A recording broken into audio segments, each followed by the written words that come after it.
Ya formulamos nuestro proyecto de desarrollo, se crearon los indicadores, se empezó su implementación, ¿no? ¿Qué sigue? ¿Qué sigue después de que ya se formuló, se diseñó y se aplicó ese proyecto de desarrollo? Bueno, el paso que hay que realizar ahora es hacer una evaluación de ese proyecto de desarrollo. Y la evaluación es algo bien complejo y la evaluación de hecho es muy variada. Hay diversos niveles de evaluación, hay también diversos tipos de evaluación. Por ejemplo, está en niveles de evaluación la satisfacción de las personas con el proyecto, la eficiencia del proyecto, es decir, cuántos resultados se lograron versus cuántos insumos se dispusieron, ¿no? Siempre se está buscando mejorar la eficiencia, es decir, lograr más resultados con menos recursos invertidos.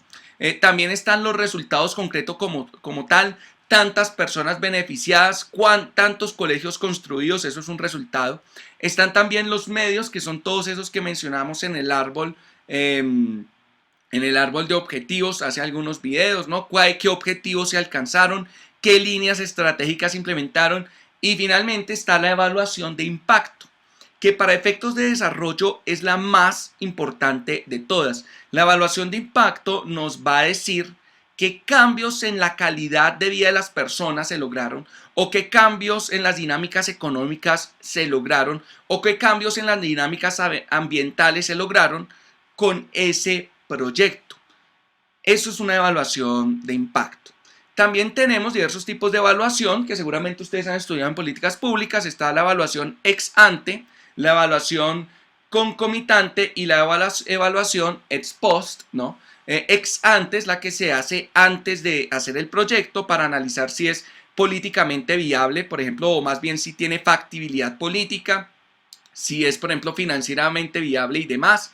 Tenemos también la concomitante, que es la que se realiza durante el diseño del proyecto y durante su implementación. Es, por ejemplo, la evaluación que se hace de si se están haciendo o no ejercicios participativos. Ahí yo estoy evaluando de una vez si ese proyecto va a funcionar o no. Si en el ejercicio de mi evaluación, o más bien de mi monitoreo, ¿no? Determino que este proyecto es de escritorio y no contó con la participación ciudadana, pues yo digo aquí hay que corregir.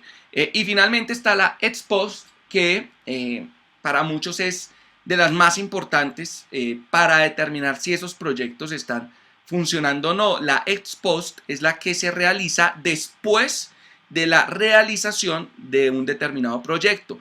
Y la evaluación de impacto siempre es una evaluación ex post. Por lo menos las grandes evaluaciones de impacto son evaluaciones ex post. Bueno, ¿cómo se realiza una evaluación de impacto que sería ex post después de la implementación de un proyecto? Primero tenemos que utilizar métodos y herramientas de evaluación. Los métodos de evaluación pueden ser cuantitativos o cualitativos. Entre los métodos cuantitativos tenemos los modelos de regresión, de aleatoriedad, de puntuación de la propensión, de diferencia por diferencias, de variable instrumental, de diseño de regresiones discontinuas, de distribución de impactos, de variables observables, el enfoque de modelación estructural y muchísimas otras herramientas microeconómicas, estadísticas que se han creado para medir el impacto de los proyectos. A nivel cualitativo, tenemos modelos o métodos, herramientas como los estudios de caso, grupos focales, paneles de expertos, observación in situ, entrevistas en grupo, entre muchos otros, que se utilizan para ver si un proyecto funcionó o no. Vamos aquí en esta serie de videos a analizar sobre todo los cuantitativos. Los cualitativos seguramente ya los estudiaron en alguna clase de métodos cualitativos, ¿no?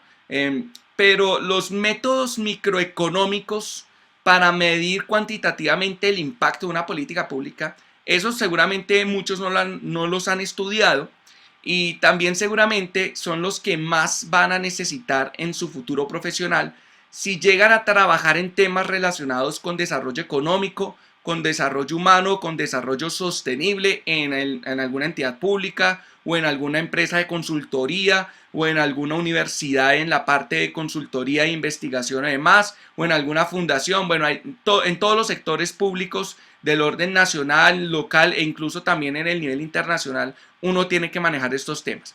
Así que, ¿cómo hacer una adecuada evaluación de impacto? Primero, hay que recordar, los resultados de una política son totalmente diferentes al impacto de una política. Un resultado puede ser cantidad de jóvenes beneficiados con programas de empleo, pero el impacto no sabemos cuál fue. El impacto pudo haber sido que estos jóvenes en un 80% accedieran luego a oportunidades de empleo o no. Puede ser que el programa hubiese llegado a muchos jóvenes, pero no hubiese tenido impacto. Así que hay que preguntarse siempre cuáles son la diferencia en mi proyecto de los resultados que tuve y el impacto que tuve. Por ejemplo, si voy a hacer una política pública para fomentar el reciclaje y mi política pública o mi proyecto consiste en hacer campañas de socialización. Bueno, los resultados de esa campaña de socialización serían, por ejemplo, la cantidad de comunidades beneficiadas con campañas de socialización. Pero el impacto sería si estas personas empezaron a reciclar o no. Si se les hizo la capacitación, pero en últimas ellos no reciclaron mucho, pues decimos que el impacto de ese proyecto, de esa política, fue mínimo, ¿sí? Sí, se hicieron reuniones y demás, pero no tuvo impacto lo que se hizo. Así que hay que hacer siempre esa diferencia. Y para hacer esa diferencia, se tiene que considerar un elemento que se llama el sesgo de selección.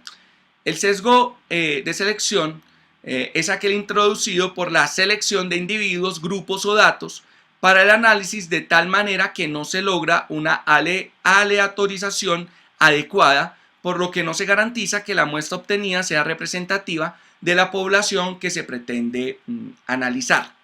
En otras palabras, cuando uno tiene un sesgo de selección, cuando va a hacer una evaluación de impacto, uno tiene que siempre garantizar que si yo voy a comparar el resultado de la población que fue beneficiada con unos casos de población que no fue beneficiada con mi política, que esas personas que yo vaya a seleccionar en ambos casos sean aleatorias. Seguramente de nuevo ya han estudiado esto quizá en cuantitativo, y eso nos lleva a hablar de algo que se llama el análisis contrafáctico. ¿Qué es un análisis contrafáctico? Implica saber si una política, programa o proyecto fue efectiva utilizando una pregunta contrafactual. La pregunta es, ¿qué les habría ocurrido a los participantes de no haber participado? Esa pregunta contrafáctica, ese análisis contrafáctico, tiene que hacerse de nuevo con mecanismos que permitan una selección aleatoria de diversos grupos de control. Eso es lo que nos dice la metodología del análisis de impacto, que para reducir los sesgos tenemos que tener un grupo de control. Cogemos a un grupo A y lo vamos a contrastar con un grupo B. Bueno, todo esto de los sesgos de selección, análisis contrafáctico y también el análisis de impacto se entiende muchísimo mejor viendo algunos ejemplos y eso lo haremos en el próximo video.